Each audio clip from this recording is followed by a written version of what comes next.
Good evening and welcome to Gravitas. I'm Palki Sharma. Let's get started.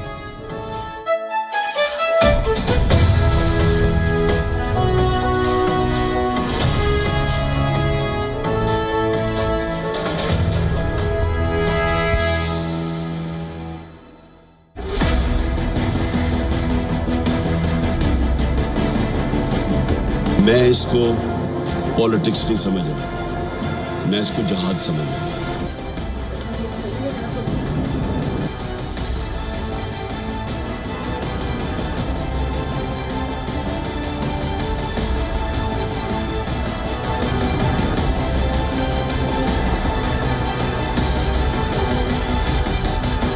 जून के महीने में election announce करें, assembly dissolve करें। We're back in India after a whirlwind tour of Tokyo. The studio may have changed, the situation not so much. Asia remains tense and unstable, both politically and economically. Tonight we begin with the latter, the economy. After Sri Lanka, Pakistan has now knocked on the door of the International Monetary Fund, the IMF. Like Colombo, Islamabad too wants an IMF bailout, but China, it seems, is not coming to Pakistan's rescue. And the IMF has turned down the request. China is not coming to their rescue because Beijing itself is struggling. Its own economy is on a downside. China may be staring at a recession. We'll tell you all about it on the show tonight. There's also a special report on Australia versus China. It's a contest for political influence playing out in the southern Pacific. While Quad partners come together to contain China, the United States says it wants to increase diplomatic communication with Beijing. Its reason for why countries should not rely on American guarantees. I'm Palki Sharma Upadhyay and this is Gravitas.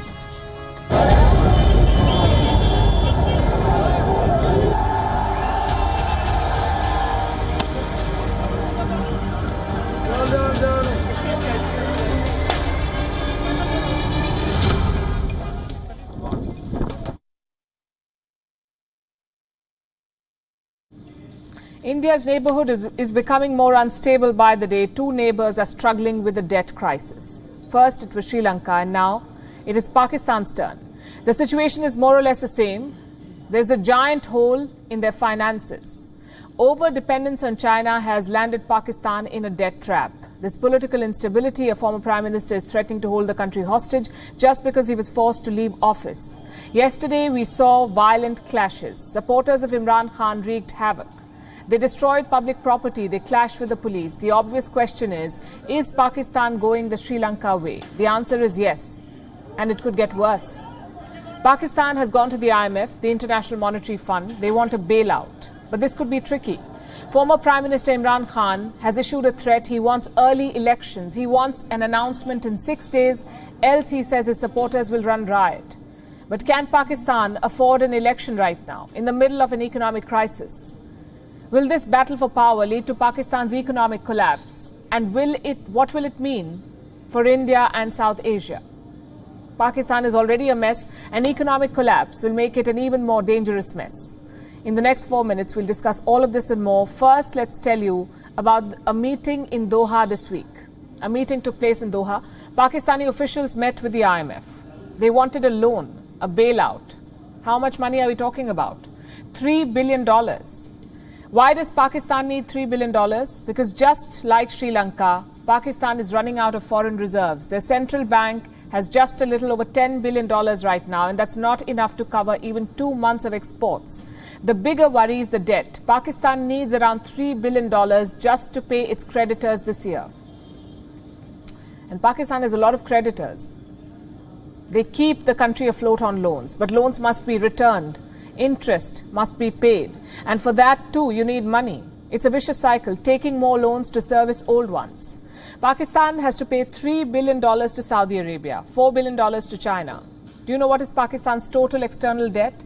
More than $90 billion, $90.12 billion to be precise. And out of this, almost $25 billion is owed to China alone. How much does Pakistan have in its coffers? $10 billion. They're barely making ends meet. Pakistan is in no position to pay anyone, and that is the reason why it has gone to the IMF. It tried to negotiate a bailout, but the talks failed. Pakistan's Dawn newspaper spoke to one of the officials who was involved with the Doha talks. And this is what he said, and I'm quoting, "Our team is returning tonight empty-handed." Why do you think that happened? Why was Pakistan denied an IMF bailout?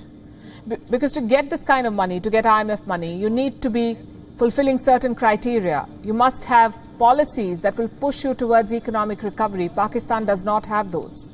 The IMF is worried about their fuel and power subsidies. They say they're not sustainable. Pakistan today hiked the prices of all petroleum products. It was hoping to convince the IMF with such moves. It wants to get back to the negotiating table. We'll see where that goes. Because frankly, it has no other option right now. This country needs a bailout to stay afloat. But one man is rocking the boat. Former Prime Minister Imran Khan, he wants to come back to power, whatever be the cost. His supporters turned cities into battlegrounds yesterday. Look at these pictures. There were reports of arson from at least 7 cities. In the capital, Islamabad, there were violent clashes outside Parliament. The army had to be called in to restore order.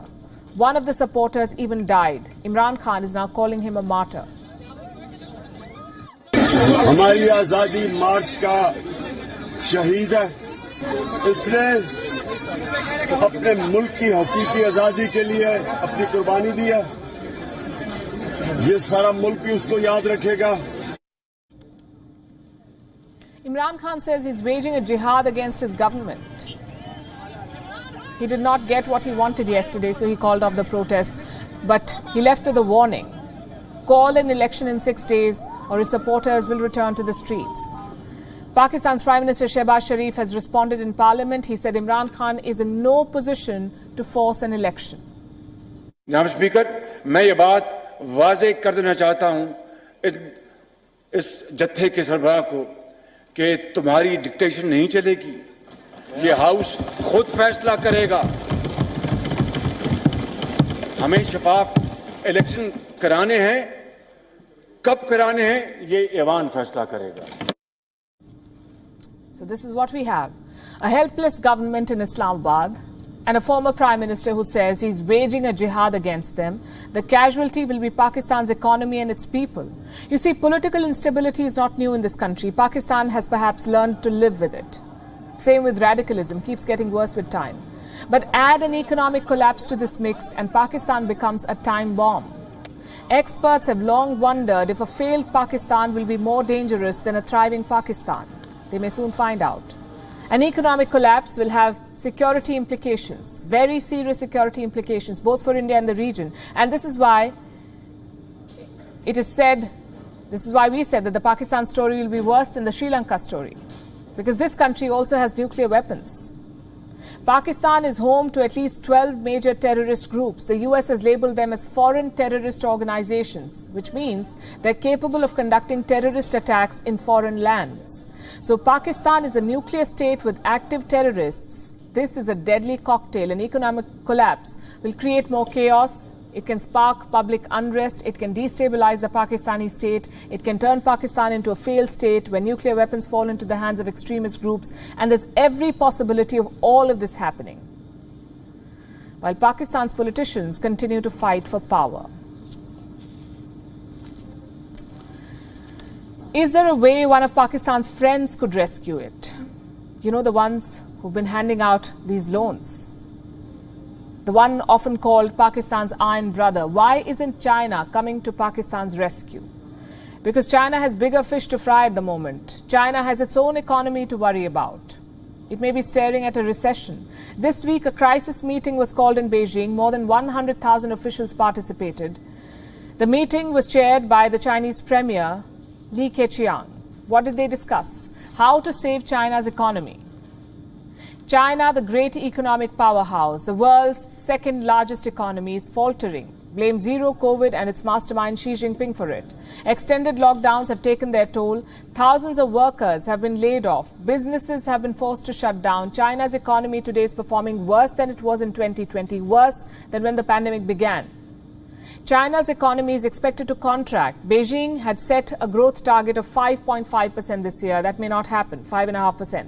According to one estimate, China will grow at 4.5% this year, and that's a loss of 1%. and 4.5% is very low by Chinese standards. Listen to this carefully. This will be the slowest growth since the Cultural Revolution in China. And this is Xi Jinping's gift to his country. Chinese Premier Li had more bad news to share. A transcript of his address is being circulated on the Chinese internet. Li Keqiang did not mince his words. He said that China has suffered 3 setbacks. Number 1, China's economic indices are at record lows. Number 2, the national and local government budgets have shrunk. And number 3, there is barely any hope for recovery in the month of May. In other words, the Chinese economy is in deep trouble, and the Chinese premier is saying it in so many words. In fact, he's been speaking quite candidly these days, and that's noteworthy in a country like China. Earlier this month, he'd issued a grave assessment. This one was about employment in China. He said that the job situation is, quote-unquote, complicated and grave. In fact, I have that statement with me. This is what he says. This is the Chinese premier. Stabilizing employment is critical to people's livelihood and is the key support for the economy to run within a reasonable range. That's way too honest for someone who works under Xi Jinping. So what's happening here? Is Chinese Premier Li Keqiang challenging the authority of Xi Jinping? There is intense speculation, and it's being fueled by mixed messages from Beijing.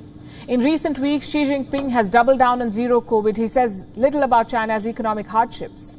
Official reports from Beijing ignore the subject too. The Chinese president has been issuing warnings to officials. He says dissent against zero COVID will not be tolerated. But the premier, Li Keqiang, completely ignores zero COVID. He makes no mention of it in his statements. Instead, he keeps sounding an alarm. He is pushing officials to do more to preserve jobs and help businesses. And in some instances, he has directly challenged Xi Jinping's policies. The Communist Party's official mouthpiece, the People's Daily, had published a speech by Premier Li recently. Almost the entire speech was about the economy, how the Chinese economy should be rebuilt, how China needs to commit to the principles of the market, why the tax burden needs to reduce, and why there's a need to support small and medium-sized businesses. That's what Premier Li talked about. There's now even a term for his ideas, Li-economics. It's a spin on the Chinese premier's name, Li-economics. Li-economics. Li-economics is in direct contradiction with Xi Jinping and what he wants. He wants what he calls common prosperity. He wants more equal distribution of wealth. It's a good cause, but the problem is the execution. Xi Jinping tried to achieve common prosperity by targeting the private sector. A range of fines, new regulations, and crackdowns were unleashed. The private sector was the most productive part of the Chinese economy. Xi Jinping cracked down on it. It has now stagnated. Consider this statistic. Chinese companies are trading at a 45% discount today in comparison to American companies. Now the Chinese premier is rushing to the rescue. Li Keqiang has announced a 33-point plan to stabilize the Chinese economy. He's promising financial stimulus, things like tax refunds, tax cuts, and fee reductions for these companies. So here are some questions. Are Xi Jinping and Li Keqiang at odds with each other? Is the Chinese premier against zero COVID? Is Xi Jinping losing his grip or being challenged openly? Let me also tell you this. Even if there are differences, the Communist Party will never make a public admission. But the second most powerful man in China is speaking his mind, and he's clearly at odds with the president. That counts for a lot. We'll be tracking this story closely. Because when it comes to news stories, China is a gift that keeps giving, I have to say this. Economy, domestic instability, these are just two of the challenges. China is not doing well on the foreign policy front either. It is facing an optics problem. Countries are thinking twice before striking deals with Beijing. So China has come up with a new plan. Tap countries which lack resources, promise them security and development, and lure them into an unequal partnership. This is happening in the Pacific. China is trying to pull Pacific Island states into its sphere of influence, but it faces a challenge here as well. And that challenge is called Australia. Australia is pushing back hard. Our next report tells you how the Pacific has become a battleground for Australia and China. This is the Pacific Ocean, the new battleground for Australia and China, a theatre of conflict where their interests collide. Both countries are fishing for geopolitical influence here. Beijing is pushing for a deal with Pacific Island states. Canberra is trying to retain its authority. The big flashpoint came on Thursday.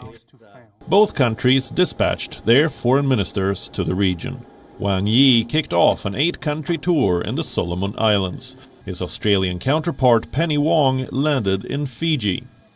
Present, just a stone's throw away from each other, both individuals are trying to argue why their nation should remain the region's closest partner.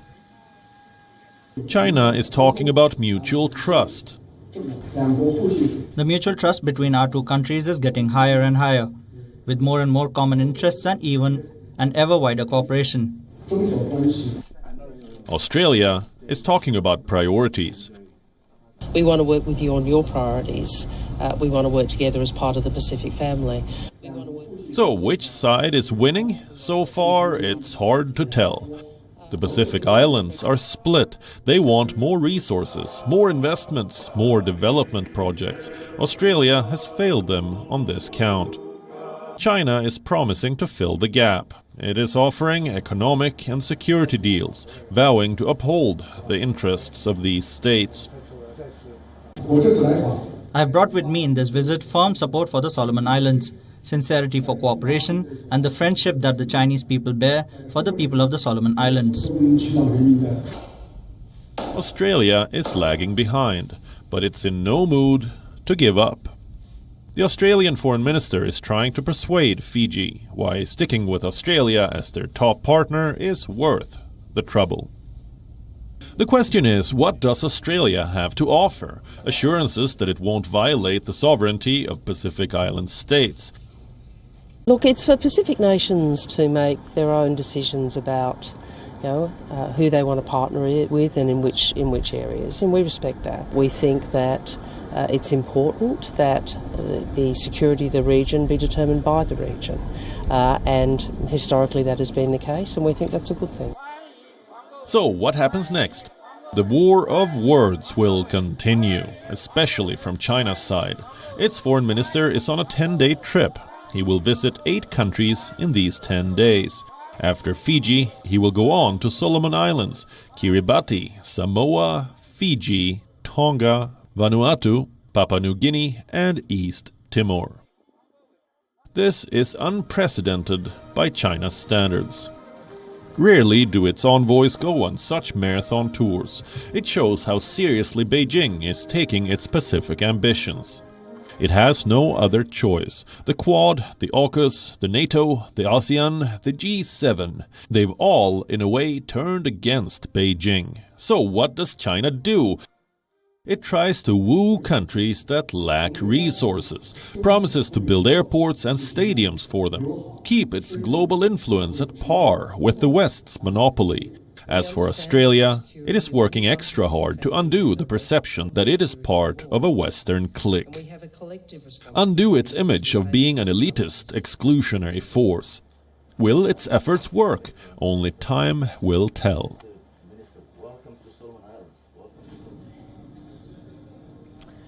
How do you counter a country that is obsessed with expanding? How do you check China's game plan? America tried statements and sanctions. When neither worked, America, it seems, gave up. It is the 27th of May 2022. The Quad summit is just 3 days old, and America already seems to be extending an olive branch to China. Just listen to this. This is a charged moment for the world. And at times like these, diplomacy is vital. It's how we make clear our profound concerns, better understand each other's perspective, and have no doubt about each other's intentions. We stand ready to increase our direct communication with Beijing across a full range of issues. And we hope that that can happen. But we cannot rely on Beijing to change its trajectory.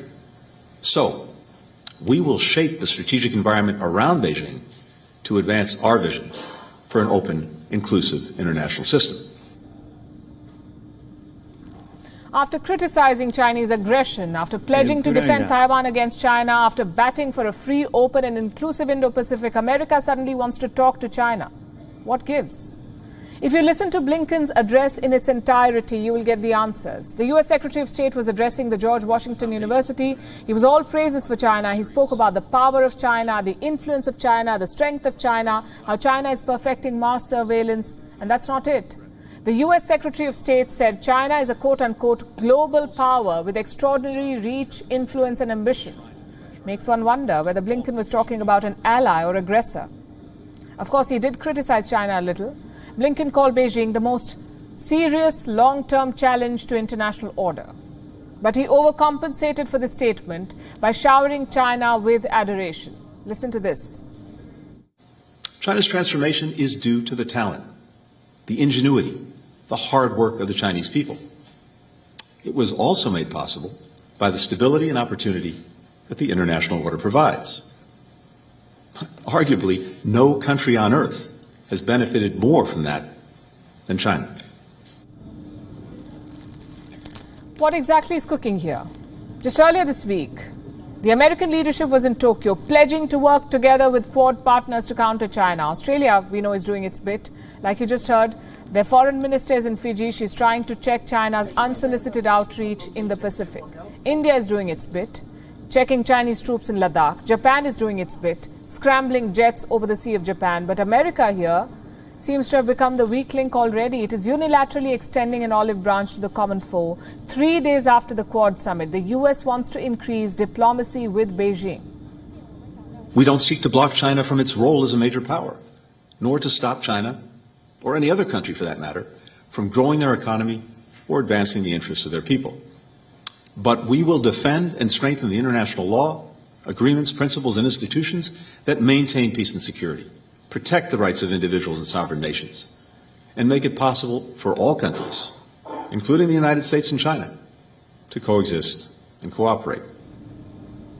It is no wonder the world today is doubting America's reliability as an ally. In the last few months, Washington fanned the war in Ukraine and then backtracked. In the last week alone, America fanned the conflict in Taiwan, and now it is talking about cooperating with Beijing. What does the White House want? Blinken says America wants to put diplomacy at the center of its foreign policy. Well, good for them. But its leaders should then ask themselves whether American diplomacy is delivering. Blinken mentioned Russia during his address. He should be able to recall all the diplomatic channels the West opened with Russia, all the jetting in and jetting out in the weeks leading up to the war. What happened? Russia still invaded Ukraine. Diplomacy failed. It also failed in Afghanistan. About all the talk about transitioning out of America's longest war, and US troops had to flee Afghanistan overnight.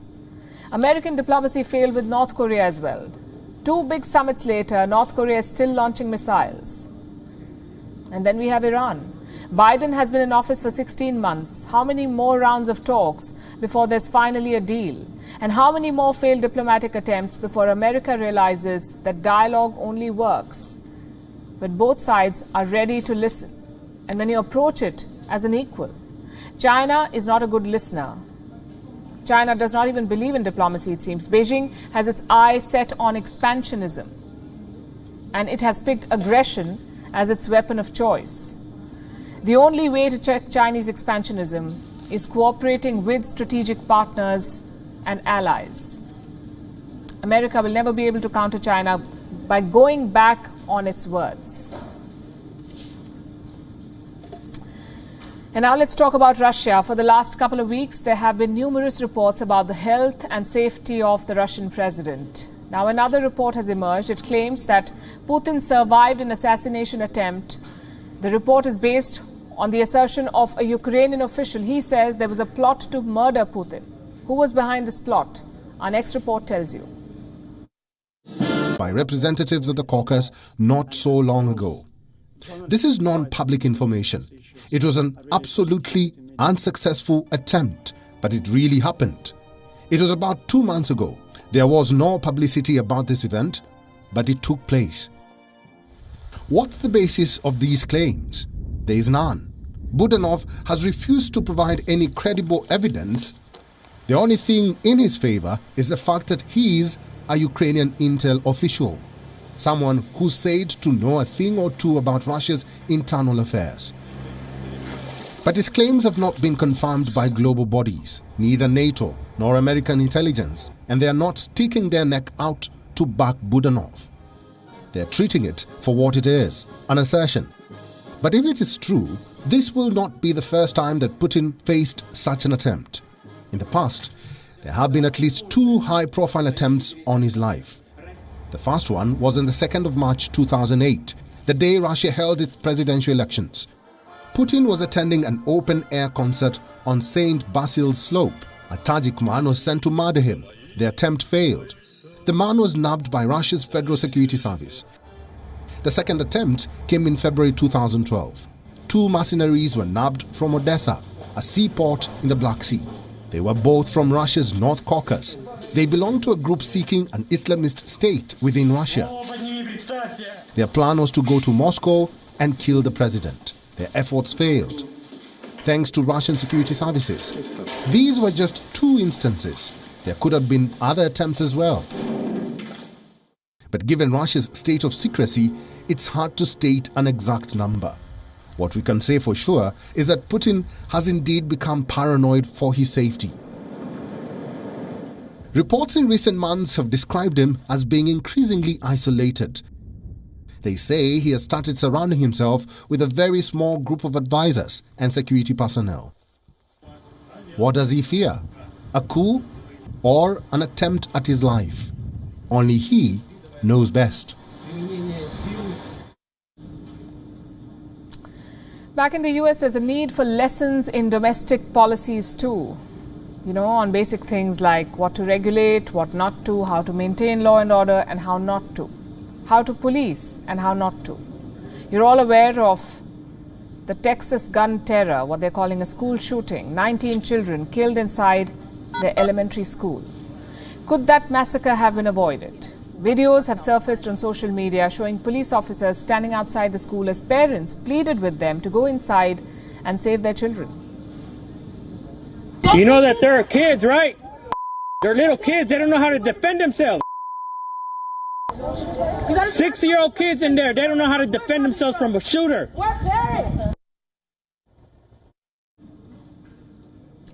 His father lost his 10-year-old daughter in the shooting. Her name was Jacqueline. She was in gymnastics. He says she loved making TikTok videos. The young girl was very helpful. She had once asked her father for money so that she could help a homeless person. But on the day when little Jacqueline needed help, the police failed to reach on time. Your job, you see her rush in. They said they rushed in and all that. We didn't see that. And we're from here to at least a house away, you know. And we heard the shots, you know. We heard, but they're just trying to go back. And let's do our job, but their job is supposed to go in and save lives, not wait. The terrorist entered the school unchecked. He opened fire for an hour and it took the police almost an hour to kill him. What took them so long? Local residents say the police did not go inside to save their children because they were scared for their own lives. The people kept saying, go in there, get him, go in there, get him. Every minute he kills somebody, every moment, boom, every moment. And they're like, nobody want to get hurt. They don't want to get hurt. So they don't want to go in because they don't want to get hurt. The children didn't have to die. This is what a complete breakdown of law and order sounds like. But is the police alone to be blamed? Or is the president equally guilty?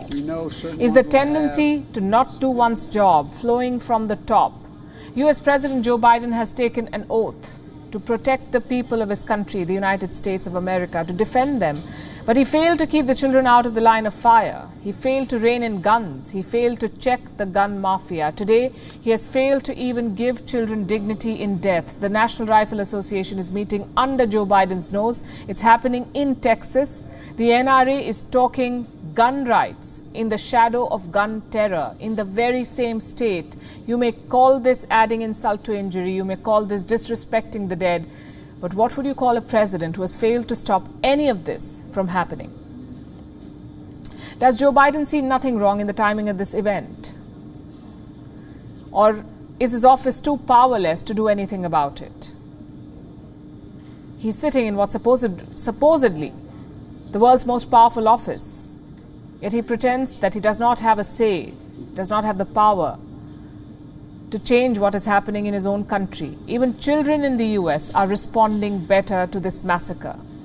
They're walking out of classrooms, protesting the lack of gun control in the US, demanding safer schools, demanding the rule of law. And it's not like America does not have the rules or regulations or restrictions that you need. They are, in fact, way too many. The US has laws that pry into bedrooms, that tell women whether or not they should become mothers. There are rules regulating chocolates, the size of elevator buttons, things that can and cannot be bought on Sundays. They have rules for all of these things. There are also laws regulating how one carries an ice cream cone in your pant pockets. But guns in the same pockets go unchecked. This is a country where the police wastes no time in kneeling on a black man's neck, but saving children from being shot inside their school, well, that takes time. And this is classic American dichotomy. And this too is flowing from the top. Around the time the teenage terrorist was heading to the elementary school with firearms, the US president was lecturing Asia on the rule of law, on maintaining peace in the Indo-Pacific. When shots were fired at home, the same president and his men stood tongue-tied, looking helpless. Biden failed to act appropriately to ensure peace at home. He failed to react appropriately to ensure that the young children had dignity in death. And speaking of how police responds, over-policing is a problem in the US sometimes. Brazil has it too. If you thought the American police were brutal, wait till you see this one. This is from northeast Brazil, where the police grabbed a black man. He's said to have suffered from schizophrenia. They first pinned him to the ground, then they shoved him into their trunk, the trunk of their car, and they left a tear gas shell inside. The man suffocated to death inside an improvised gas chamber. Before we play this report for you, we'd like to warn our viewers, the pictures are disturbing. We advise viewer discretion.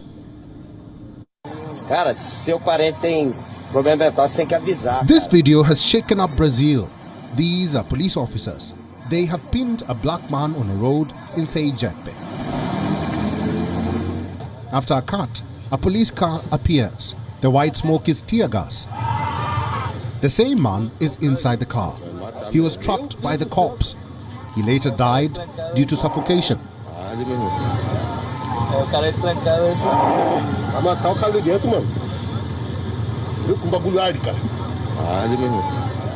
The victim's name is Genivaldo de Jesus Santos.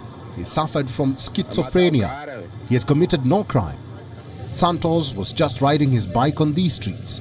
That's when he was approached by the police. Santos's nephew witnessed his death. He tried telling the police about his uncle's illness, but they still continued to torture him. This brutality might shock the world, but the police in Brazil have a reputation for it. They are notorious for warlike raids. In fact, they are encouraged to conduct such operations.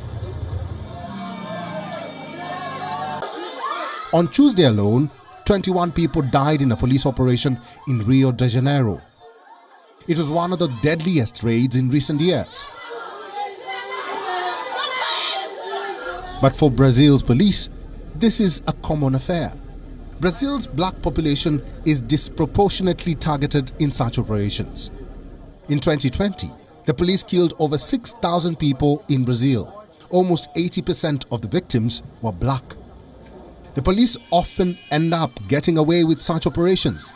They are defending their unjustifiable actions in Sergipe too. In their statement, the police blamed the victim. They say Santos displayed aggressive behavior. He was actively resisting the officers. And the police used instruments of lesser offensive potential to contain Santos. The black community is now up in arms. Violent protests have broken out. Just before the funeral of Santos, the locals staged a protest. They set tires on fire. Politicians are expressing their outrage too. One of them took to Twitter. She called Brazil an extermination camp and termed the death of Santos an execution. Brazil's President Jair Bolsonaro has responded too. He says he will find out what happened. Bolsonaro had once said police should gun down suspects like cockroaches.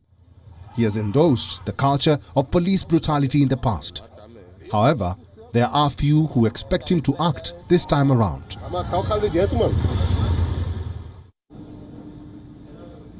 And now we have a story that is making India proud. A Hindi novel has won the Booker Prize for the first time ever. A book by Gitanjali Shri has bagged the prestigious award. In Hindi, it was published as Ret Samadhi. It was translated into English as Tomb of Sand. Both versions have been awarded the Booker. It's called the biggest literary prize in the world. एक कहानी अपने आप को कहेगी, मुकम्मल कहानी होगी और अधूरी भी, जैसा कहानियों का चलन है. Meet Gitanjali Shri, the author of Tomb of Sand, originally called Ret Samadhi. A book about an 80-year-old woman who decides to confront the unresolved traumas of her teenage life. Published in Hindi in 2018, her novel was translated into English and shortlisted for the prestigious Booker Prize. On Thursday, it bagged the honor. The first Hindi book and the first novel translated from Hindi to do so. Deciding on a long list and then a short list from the 135 books the jury read this year was daunting. Choosing a single book from among them has been agonizing. The winner of the 2022 International Booker Prize is Tomb of Sand by Gitanjali Shri, translated by Daisy Rockwell, published by Tilted Axis Press. Shri and her book's translator have won 50,000 euros. The prize money will be split equally. The chair of judges called the book extraordinarily funny, enormously engaging, and a perfectly decent beach read for absolutely everyone. I don't think I've read anything like Tomb of Sand before. I think that it has an exuberance and a life and a power and a passion which the world could do with right now.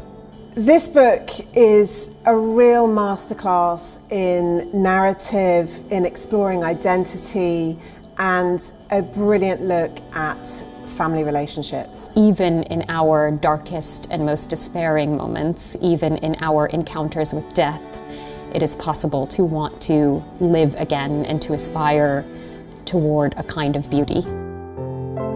The 64-year-old author is elated. Talking about the honor, she had this to say.